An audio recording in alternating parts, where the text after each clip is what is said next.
Hi guys, in this video I'll show you how to fix AMD graphic driver error 182 inside your Windows. So how can you fix that? Step 1 is just go to search section and search here device manager, and once you open the device manager, so you just need to find the display adapters. Just double click on it, and once you double click you will see all your display adapters. Let's say like this is the one AMD Radeon TM graphic for mine. Just right click on it and click on update driver and just choose the first option. Search automatically for updates, and if it has any updates make sure to install it. Otherwise just close it and again click on update driver and click on browse my computer for drivers. Click on let me pick from a list of available drivers, and from this you just need to choose any other options if you have any. As you can see, like I have the second and third option as well, so make sure to change it to the second or third option and check if it works for you.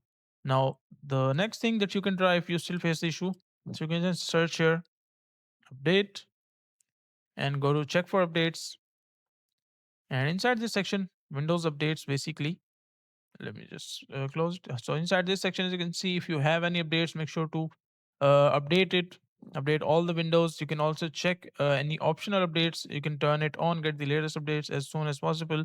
But there is another option called like optional updates. You can also go through them, and if your PC or Windows have any updates make sure to update them as well, and hopefully you won't face this problem anymore. So that is a simple and easy process of how you can fix that.